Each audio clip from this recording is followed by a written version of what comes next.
A ver, seguro que a mucha gente le ha pasado esto alguna vez al empezar un proyecto de investigación o incluso leyendo un estudio. Esa sensación de que las piezas no terminan de encajar del todo. Tienes la pregunta, tienes los datos, tienes el análisis, pero algo chirría. Sí, sí, totalmente. Es como si, no sé, como si el autor hubiera querido cocinar una paella y al final le hubiera salido sushi con los mismos ingredientes. Esa analogía es perfecta. Pero sí, es justo eso. Pues de lo que vamos a hablar hoy es precisamente del concepto que soluciona ese problema. La coherencia epistemológica. Exacto. Es un término que puede sonar examen final de filosofía, lo sé. Un poco, sí. Pero vamos, prometo que cuando terminemos de analizarlo, va a aparecer la idea más lógica y necesaria del mundo. Es, básicamente, el sentido común de la investigación bien hecho. Me gusta esa definición. Y para explorarlo, hoy nos vamos a sumergir en una guía didáctica que me ha parecido fantástica, de la serie El viaje de la investigación, que coordina el profesor Carlos González Lucero. Un material muy bueno, sí. Él nos da la clave de todo esto en una frase. Dice, la coherencia epistemológica es el hilo que une lo que creemos sobre la realidad, cómo pensamos que se conoce y cómo elegimos investigarla. Y nuestra misión hoy, si te parece, es descoser esa frase, ver qué significa cada parte, por qué es tan crucial y cómo evita que una investigación se convierta en un Frankenstein académico. Exacto. Porque sin ese hilo conductor, cualquier estudio, por muchos datos que tenga, por muy sofisticado que pueda parecer, nace con una debilidad de base. Nace cojo. Vamos, que empieza cojo desde el principio. Y ese es un problema que ningún análisis estadístico puede arreglar después. Vale, pues entremos en materia. Coherencia epistemológica. Vamos a desmontar el concepto. Cuando hablamos de esto, ¿de qué estamos hablando realmente? ¿Cuáles son los cimientos? Pues lo más interesante es que sigue una secuencia lógica, casi como una cascada de decisiones donde no te puedes saltar los pasos. Todo, absolutamente todo. Empieza con la ontología. La ontología. Es la primera gran pregunta, la que casi nadie se hace de forma consciente. ¿Qué es la realidad que quiero estudiar? ¿Es algo objetivo que está ahí fuera, único y medible, como la temperatura a la que hierve el agua? Claro, ¿O es, por el contrario, una construcción social, subjetiva, que depende de la experiencia de cada persona? como, no sé, como es significado del éxito profesional. Claro, no es lo mismo estudiar la gravedad, que es la misma para todo el mundo, que estudiar el duelo, que es una experiencia radicalmente personal. La realidad que se aborda es distinta por naturaleza. Precisamente. Una vez que has definido tu postura ontológica, o sea, cómo es la realidad, el segundo escalón es la epistemología. Vale. Ahora te preguntas, ¿cómo se puede conocer esa realidad? Si es objetiva y medible, pues se conocerá a través de la observación, de la medición, de los datos duros.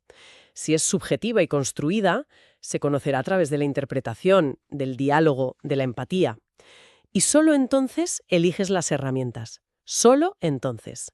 Cuando has resuelto esas dos grandes preguntas filosóficas, llegas al último paso. La metodología y los métodos. Ahora sí, eliges las herramientas. Te preguntas, ¿qué técnicas son congruentes con esa forma de conocer que he elegido? Espera, entonces esto es como construir un edificio. No puedo empezar eligiendo el color de las cortinas, que serían los métodos, si todavía no sé si voy a construir un rascacielos de acero y cristal o una cabaña de madera en el bosque. Esa es la analogía perfecta. La ontología sería el plano maestro del edificio, ¿no? Exacto. La ontología son los cimientos y la estructura. La epistemología es decidir qué tipo de materiales y técnicas de construcción son compatibles con esa estructura. Y los métodos, pues son las herramientas concretas, el martillo, la grúa, el destornillador. Claro.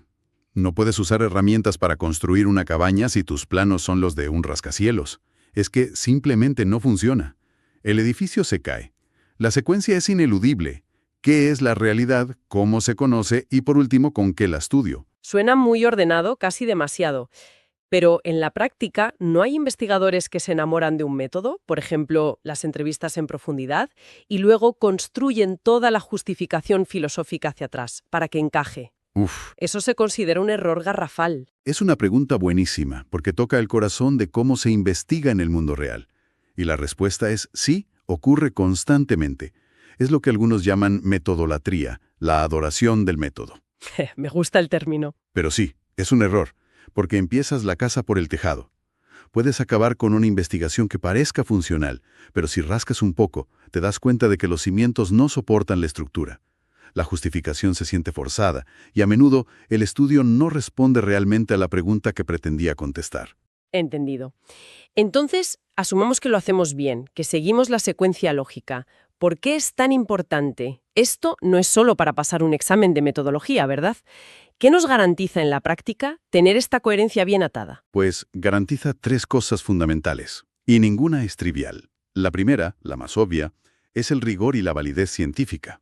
Te aseguras de que no estás intentando medir el amor con una regla o entender una ecuación matemática a través de las emociones. Claro. El método responde de verdad a la naturaleza de lo que estudias. Y esto construye conocimiento fiable, no artefactos extraños fruto de una mala elección. Vale. Rigor y validez. Eso tiene todo el sentido del mundo. Pero la guía menciona más cosas.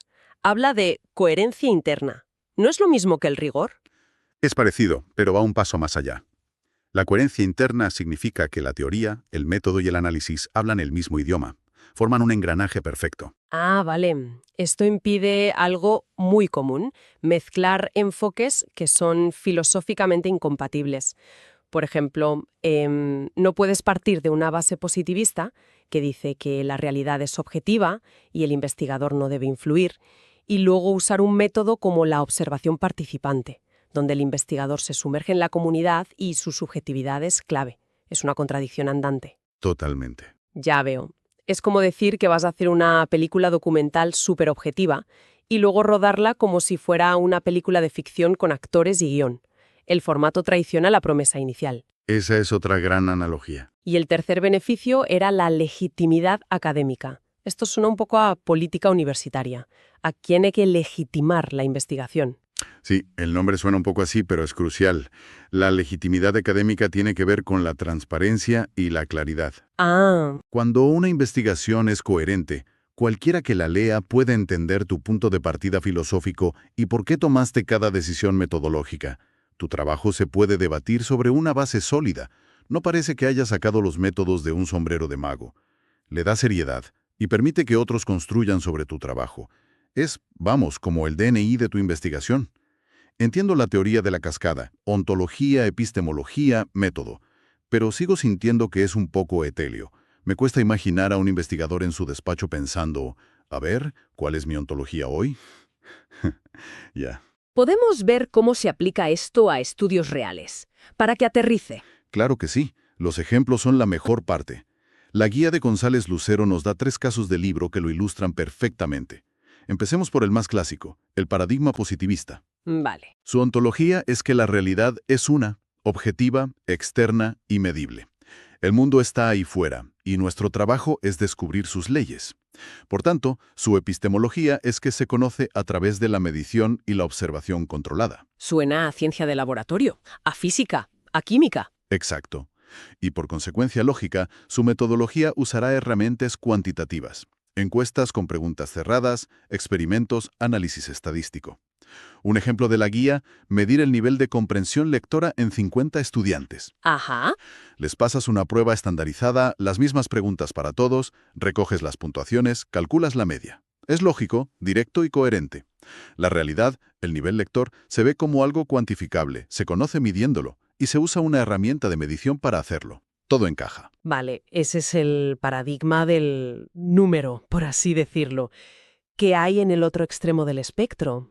Pues en el otro extremo estaría el paradigma interpretativo. Aquí la ontología es radicalmente diferente. La realidad es subjetiva, múltiple, una construcción social y personal. O sea que el mundo no está ahí fuera, esperando a ser medido. No, se crea a través de significados y experiencias. Si esa es tu creencia, ¿cómo conoces esa realidad? No puedes medirla con una prueba. La epistemología te dice que debes buscar la comprensión profunda, la empatía, el significado. Entonces las herramientas tienen que cambiar por completo. Radicalmente. El método adecuado serán las entrevistas en profundidad, las historias de vida, la observación etnográfica. El ejemplo de la guía es perfecto. Estudiar las experiencias de ansiedad académica en estudiantes universitarios. Claro, no buscas un número del 1 al 10. Buscas comprender qué sienten, cómo lo viven, ¿Qué significa para ellos? El objetivo no es medir, es comprender una vivencia. La herramienta ya no es una prueba, es una conversación.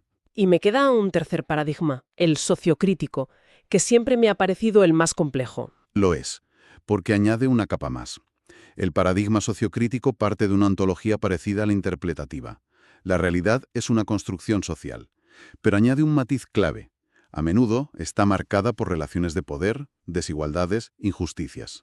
¿Vale? Por lo tanto, su epistemología no es solo conocer o comprender esa realidad, sino transformarla. El conocimiento debe servir para la emancipación, para el cambio social. O sea que el investigador no puede ser un mero observador. Imposible. Su papel es ser un agente de cambio. ¿Y qué método encaja con esta filosofía? ¿La investigación-acción? Ajá. Un ejemplo brillante. Un grupo de docentes y familias de un barrio se reúnen para analizar juntos las causas de la deserción escolar. No viene un experto de fuera a darles un informe, no. Ellos mismos investigan su realidad, dialogan, reflexionan y a partir de ese análisis colectivo proponen y aplican cambios. Es fascinante porque en ese último ejemplo el investigador ya no es un observador externo que mira por un microscopio, como en el positivista, No.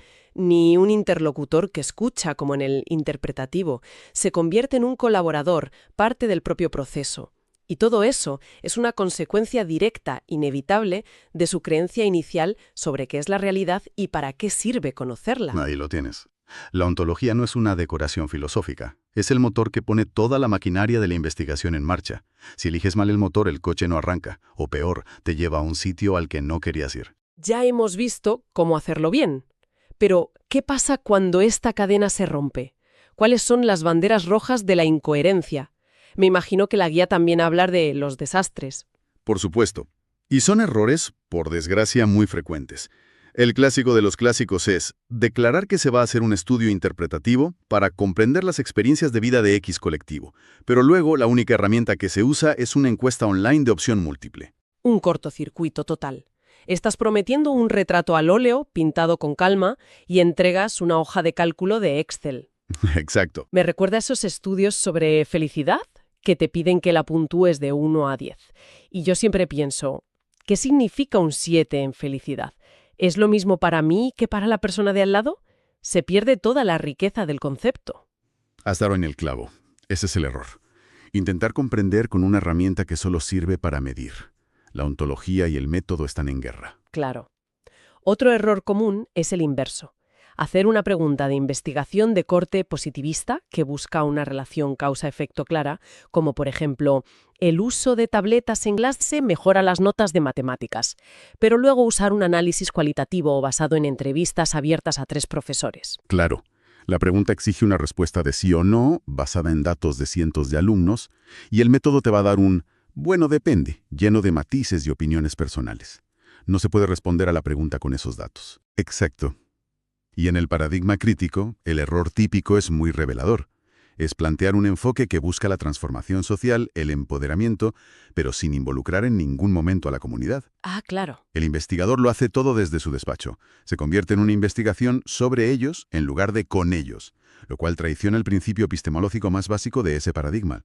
Me imagino al investigador presentando sus conclusiones a la comunidad y que le digan, muy interesante su estudio, pero esto no tiene nada que ver con nuestros problemas reales. Podría pasar perfectamente. Y las consecuencias de estos errores no son una simple mala nota, ¿verdad? La guía es bastante dura al respecto. Lo es. Pues, porque es devastador. La investigación pierde toda validez. Los datos se vuelven imposibles de interpretar porque fueron recogidos con una lógica y se intentan analizar con otra. Y al final, como dice el texto, el resultado es una investigación filosóficamente vacía. Uf. No tiene alma, no tiene fundamento, es un castillo de naipes. Entonces, para evitar construir castillos de naipes, ¿cuál es la conclusión? Si alguien está empezando una tesis o un proyecto, ¿qué lista de comprobación mental debería tener para no caer en estas trampas? La guía propone una matriz básica de coherencia, que es una herramienta práctica fantástica. Son 5 preguntas que cualquier investigador debería poder responder en orden y sin dudar. La primera, ¿cuál es mi concepción de la realidad en este tema? ¿O será la ontología? Vale. A partir de ahí, ¿cómo creo que se puede conocer esa realidad? La epistemología. Vale, esas son las dos grandes preguntas filosóficas. Una vez tienes eso claro, el resto fluye. Tercera pregunta. ¿Mi pregunta de investigación es coherente con lo anterior? Cuarta. ¿La metodología y las técnicas que he elegido son las adecuadas para capturar ese tipo de conocimiento que busco? Bien. Y la quinta y última. ¿El tipo de análisis que voy a realizar es congruente con la naturaleza de los datos que voy a obtener? Si puedes dibujar una línea recta que conecte las respuestas a estas 5 preguntas, tu investigación tiene una columna vertebral de acero. Entonces, para que quede claro para la gente que nos escucha, primero decido si mi tema es una cosa medible o una experiencia comprensible. Eso es. Segundo, pienso si para conocerlo necesito una regla o una conversación. Perfecto. Tercero, formulo una pregunta que se pueda responder con esa regla o esa conversación. Cuarto, elijo la herramienta correcta. Y quinto, me aseguro de que sé usar los datos que me dé esa herramienta. ¿Así? Ese es el resumen perfecto, no se podría decir mejor. Me gusta mucho cómo lo sintetiza la guía con 5 palabras clave al final. Dice que la coherencia epistemológica organiza porque da estructura, sostiene porque es el cimiento, legitima porque la hace transparente, Sí. asegura el rigor evitando contradicciones y finalmente da claridad. Es el mapa y la brújula para no perderse en el viaje de la investigación. Llegando ya al final, creo que la idea central que nos deja este material es que la coherencia epistemológica no es un capricho de filósofos ni un obstáculo burocrático. Para nada. Es la columna vertebral que da fuerza y sentido a cualquier investigación. Sin ella solo tenemos un montón de técnicas aplicadas al azar. Con ella tenemos un verdadero acto de construcción de conocimiento. Absolutamente.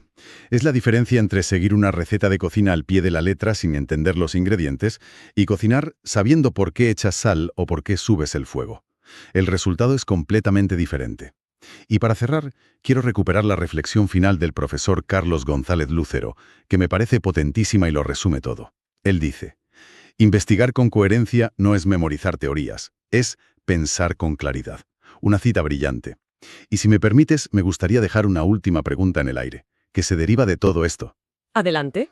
El material se centra lógicamente en la investigación académica, pero esta secuencia lógica, ¿qué creemos que es cierto? ¿Cómo podemos llegar a saberlo? Y solo entonces, ¿cómo actuar? Es universal. Cierto. Si lo pensamos más allá de un estudio formal, ¿con qué frecuencia aplicamos este rigor al formarnos una opinión sobre un tema complejo en nuestro día a día? ¿Nos paramos a pensar en nuestra ontología personal antes de decidir cómo informarnos y qué postura tomar sobre la política, la economía o la sociedad?